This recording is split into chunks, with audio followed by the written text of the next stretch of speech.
أعوذ بالله من الشيطان الرجيم. بسم الله الرحمن الرحيم.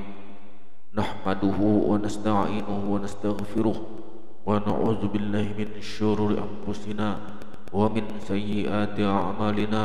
من يهد الله فلا مضل له ومن يضلله فلا هادي له. أشهد أن لا إله إلا الله وأشهد أن محمدا عبده ورسوله. اللهم صل على سيدنا محمد وعلى آل سيدنا محمد. ربي اغفر لي ولوالدي وارحمهما كما ربياني صغيرا. ربي اشرح لي صدري ويسر لي أمري واحلل عقدة من لساني يفقهوا قولي. Assalamualaikum warahmatullahi wabarakatuh. Bismillahirrahmanirrahim. Awwalu ma khalaqallahu nuru nabiyyika ya Jabir, wa khalaqa minhul asya wa anta min tilkal asya. Yang artinya, mula-mula yang Allah jadikan adalah nur nabimu ya Jabir, dan Allah jadikan daripada nur itu segala sesuatu, dan engkau hai Jabir termasuk pada sesuatu itu. Jabir bertanya kepada Nabi Muhammad SAW. Maka dikatakan oleh Nabi Muhammad bahwa mula-mula yang Allah jadikan adalah nur nabimu, dan Allah jadikan daripada nur itu segala sesuatu, termasuk si Jabir. Karena nur Muhammad itu asal kejadian diri kita, dan nur itulah kenyataan Allah. Kita kembali lagi kepada asal kita. Kita ini terbit daripada ayah dan ibu, yaitu dari mada, madi, mani, manikam. Kemudian mada, madi, mani, manikam ini asalnya terjadi pada rahim ibu dan bapak. Inilah dasar kita mengenal Nur Muhammad atau asal kejadian diri. Sir yang ada pada bapak, atau bisa disebut dengan mohon maaf syahwat bapak. Mada itu artinya ketika bapak ingin kepada ibu. Madi adalah ketika sampai ke pohon kalam ayah. Mani adalah ketika sampai pada ujung kalam. Manikam adalah ketika jatuh ke rahim ibu. Setelah menyatu milik bapak dan ibu, itulah disebut air nuqtah, atau bernama Nur, atau bernama Nur Muhammad. Inilah titik awal kejadian Nur. Jasad pada saat awal, maka muhaddas, roh itu kadim. Tapi apabila muhaddas diliputi oleh qadim, maka namanya qadim. Ada yang membicarakan puji qadim bagi muhaddas, kemudian puji muhaddas bagi qadim. Tapi apabila sudah mengetahui itu, maka jadinya puji qadim bagi qadim. Karena jasad tanpa roh, maka tidak bisa apa-apa. Dan karena roh pun terbit daripada Nur Muhammad, dan jasad pun terbit dari Nur Muhammad. Apabila mesra ke batang tubuh, meresap ke kaki, maka bisa berjalanlah kaki. Meresap ke mulut, maka bisa berbicaralah mulut kita.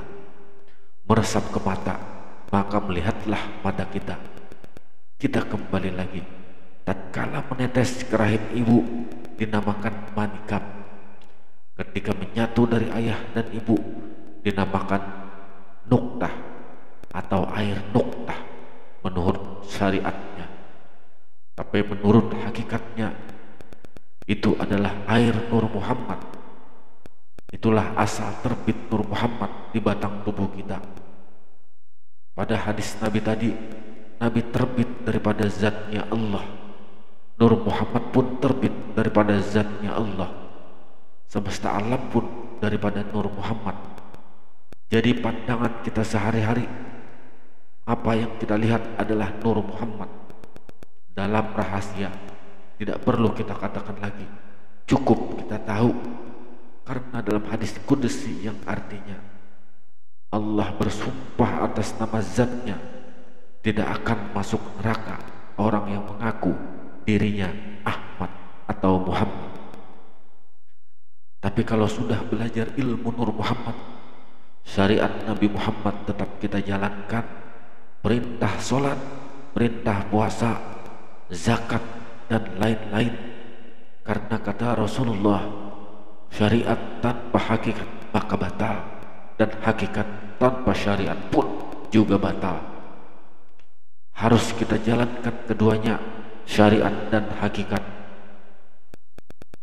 Kita kembali lagi pada setelah menyatu air nuktah atau Nur Muhammad jadi setetes air ayah dan ibu menyatu, dinamakan Nur Muhammad. Dari nuktah tadi menjadi segumpal darah yang dinamakan Alqah atau dinamakan Ahmad, dan kemudian menjadi segumpal daging dinamakan Mudghah atau dinamakan Muhammad. Kemudian menjadi sekalian anggota badan, lahirlah seorang anak manusia seperti seorang waliullah karena tanpa dosa dan masih suci. Anak-anak yang lahir dari rahim ibu, makanya itu adanya anasar, yaitu hak yang memiliki, yaitu 4 anasar ibu, 4 anasar ayah, 4 anasar Muhammad, dan 1 anasar Allah. Zat diri yang hidup totalnya adalah 13, yaitulah rukun sembah yang menurut orang ma'rifat. Inna lillahi wa inna ilaihi raji'un. Asal dari Allah, kembali kepada Allah. Tapi kenali Allahnya, jangan hanya kenal pada nama saja. Karena kalau kenal dengan nama, maka kita bisa menyembah nama. Engkau sholat adalah gerak-gerikku, kata Allah. Engkau melihat adalah merupakan sifat lihatku. Engkau mendengar adalah merupakan sifat dengarku. Inilah yang dimaksud lillahi ta'ala, Allah semata-mata. Kalau secara ma'rifat Allah yang berjalan, tapi dengan di depan umum secara syariat tetap kita yang berjalan. Karena kita itu la ghairi, tiada lain. Dan Allah itu nama keesaan, Muhammad itu nama kebesaran, dan nama kita adalah nama kesempurnaan. Karena yang menyempurnakan Allah itu insan, yang menyebut Allah itu insan, tapi insan itu tiada lain daripada Allah juga. Ingat kembali bahasanya, al-insanu sirri wa ana sirruhu, wa sirri wa sifati la ghairi. Insan itu rahasiaku dan aku pun rahasianya, kata Allah. Rahasia itu sifatku dan sifat itu tiada lain daripada aku. Dan adapun saudara kita yang mengikuti pada rahim ibu ada 4, yaitu Jawariyah, Tubaniyah, Uriyah, dan Tambuniyah. Nur Muhammad itu nyata, dan di dalam nur itu aku, kata Allah. Dan di dalam nur itu tadi kenyataan Allah. Kenyataan Allah, bukan kita mengaku Allah Ta'ala. Nanti jadi Fir'aun mengaku Tuhan. Inilah kenyataan, yaitu bukti adanya Allah. Kalau menurut secara syariat, kita ini bukti adanya Allah. Berarti ada 2, ada kita dan ada Allah. Kalau secara tarikat, wujudnya kenyataan Allah. Kalau secara hakikat, kita ini hakikatnya Allah. Kalau secara ma'rifat, memangnya iya. Tapi bukan mengaku aku Allah, tapi la ghairi, tiada lain. Contoh lagi, baju itu sebenarnya benang, benang itu sebenarnya kapas. Jadi baju itu tiada lain adalah kapas, tapi baju bukan kapas. Kalau sudah mengetahui ini adalah sesungguhnya, mudah kita kembali kepada Allah. Tapi Allah adalah suatu perbendaharaan yang tersembunyi, maka dia bernyata di Muhammad. Muhammad itu tiada lain ruh dan jasad kita. Kalau secara syariat bersolawat kepada Nabi Muhammad SAW, tapi kalau secara hakikat bersalawat kembali kepada diri. Jadi di dalam nur itu aku, kata Allah, Nur Muhammad tidak bisa bergerak apabila tidak ada nur zat. Tapi sesungguhnya nur zat dan Nur Muhammad itu satu. Seumpamanya lagi bambu dan rebung, dia tidak terpisah. Begitu pula Allah dan Muhammad. Setelah rebung hilang menjadi dewasa, maka muncullah bambu. Sama dengan buih, gelombang, dan lautan, itu sama juga dengan kenyataannya air. Zat Allah, sifat Allah, asma Allah, af'al Allah benar-benar nyata pada diri. Apabila tiada engkau, hai Muhammad, tidak nyata aku, kata Allah. Yang mengatakan Allah adalah Muhammad orangnya. Jangan salah paham, itu pada diri kita.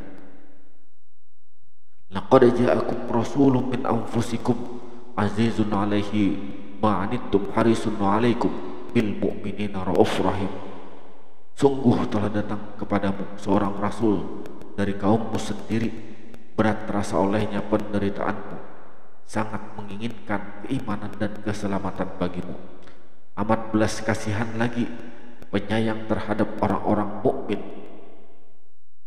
Turun naik napas itu Rasul kita yang menyampaikan, menghidupkan, karena ia yang hidup pada diri kita. Sebenar-benarnya diri itu Nur Muhammad, sebenar-benarnya adalah ruh. Ruh itu wujud Muhammad. Wujud Muhammad ialah sifat Allah Ta'ala.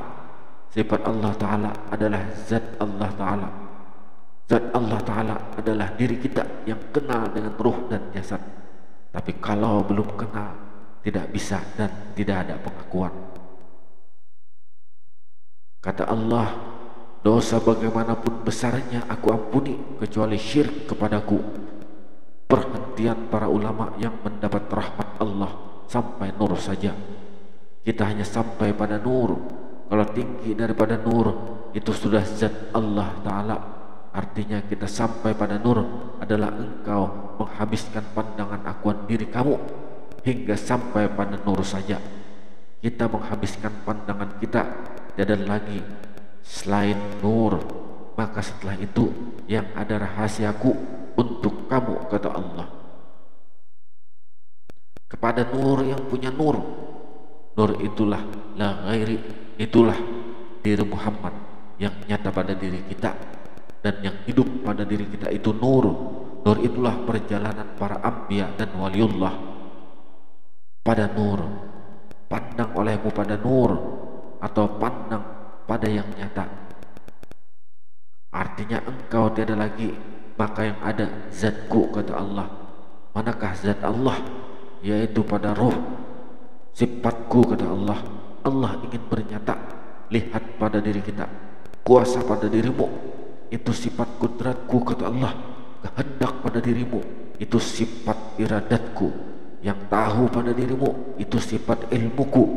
Yang hidup pada dirimu, itu sifat hayat. Yang mendengar pada dirimu, itu sifat samaku.